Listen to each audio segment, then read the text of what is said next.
Hello, beautiful mommies. Welcome back to our week by week pregnancy series.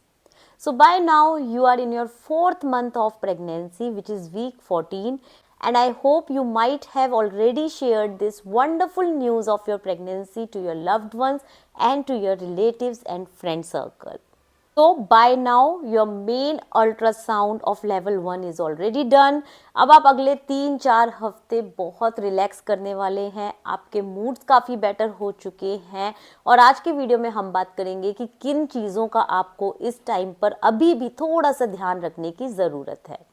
अभी आप level 1 scan करवा चुके हैं जहां पे आपने देखा होगा एक बेबी का ओवरऑल स्ट्रक्चर बन चुका है और सारे ऑर्गन्स अब फास्ट स्पीड पे काम करना शुरू कर रहे हैं। इसके बाद जो आपका नेक्स्ट स्कैन होगा विच इज़ लेवल 2 स्कैन, जो कि आपका होगा अराउंड 18 to 20 वीक्स के आसपास। But just make sure that you will up to date with all your vaccines. हो सकता है डॉक्टर इस टाइम पे आपको इन्फ्लुएंजा वैक्सीन लगाने के लिए बोलें, which is a flu vaccine usually pregnant females को रिकमेंड किया जाता है। So do check with your doctor. Make sure कि आप अपने डॉक्टर से पूछें कि आपकी मेडिसिन लेने का बेस्ट टाइम कौन सा है। So guys, since you already know that I am expecting my second child, तो मैंने इस बार डॉक्टर से बहुत क्लियरली अपनी मेडिसिन के टाइमिंग भी पूछे थे। बिकॉज कई बार क्या होता है ना, आप आयरन, कैल्शियम और भी कोई सप्लीमेंट्स अगर डॉक्टर्स ऐड करते हैं, कई बार इकोस्प्रिन ऐड होता है या विटामिन डी ऐड होता है, तो वो सारी मेडिसिन आपको किस किस टाइम पर लेनी है वो जानना बहुत ज़रूरी है।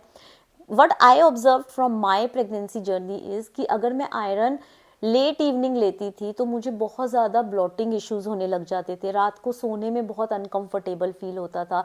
सो I shifted my medicine timing. या अगर आप कैल्शियम और आयरन के बीच में एक सब्सिक्वेंट टाइम का गैप नहीं रखते हो तो भी आपको थोड़ा हैवी ज़्यादा फील होने लगता है, because iron supplement is something जो कि अपने आप में बहुत हैवी होता है।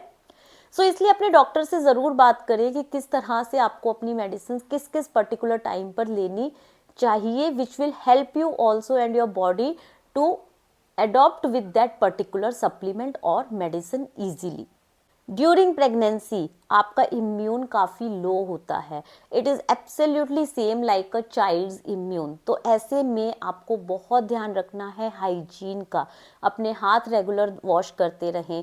पब्लिक प्लेसेस पे जाएं तो कोशिश करें आप मास्क यूज़ करें। अगर आपके आसपास किसी को वायरल है या फ्लू है तो उनसे थोड़ा सा आप दूर रहें। पब्लिक टॉयलेट्स में अगर आप जा रहे हैं so always make sure to use be safe.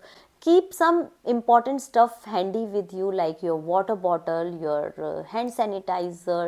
Be safe and also carry some snacks, क्योंकि अब आपकी भूख भी बढ़ने लगेगी तो आप कुछ भी उल्ट शुल्ट ना खाएं। इसलिए हमेशा अपने साथ एक ड्राई फ्रूट्स का स्नैक या मखाने, पीनट्स, इस तरह की आइटम्स अपने साथ हमेशा कैरी ज़रूर करें। And there are few things that you really need to take care during this week. आपको कोई भी जर्किंग वाले काम नहीं करने हैं। अगर आप ट्रैवल करते हैं तो make sure that you travel by cab, not by auto. आप कैब ड्राइवर को क्लियरली बोलिए that they should go slowly. अब वैसे भी आपका वो फेज चल रहा है जहाँ पे आपकी एनर्जी काफ़ी बेटर होगी, आप एनर्जेटिक फील करेंगे। So keep your self active and engage in different activities, but make sure that you should not bend. हमें आदत होती है ना, हम झुक के एकदम से कोई भी सामान उठा लेते हैं। अगर आपको कोई सामान गिर भी गया है तो just sit down and then take the things in your hand. तो आपको एकदम से झटके से झुकना नहीं है, आपको हील्स नहीं पहननी है। And make sure to wear comfortable cloth, specially जो आपके बस्ट एरिया और आपके टमी एरिया के पास काफ़ी रिलैक्स हों। एंड जैसा कि मैंने बताया, अपने मेडिकेशंस को डॉक्टर से पूछ कर लें और साथ ही साथ उन मेडिसिन्स को टाइमली कंज्यूम ज़रूर करें, बिकॉज उनका इम्पैक्ट आपकी बॉडी पर उतना ही तेज़ी से करेगा जितना जल्दी आप उन मेडिसिन्स को टाइमली फॉलो करेंगे। आप अपने फ़ोन में अलार्म लगा के रख सकते हैं, because I always had a habit कि मैं भूल जाती थी। So I kept the reminders in my phone ताकि मैं मेडिसिन कोई भी अपनी मिस नहीं करूँ उस पर्टिकुलर टाइम पर।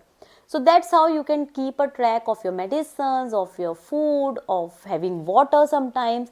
सो इन सब चीज़ों का आप एक थोड़ा सा अपना एक टाइम टेबल बनाएं and just enjoy this particular phase.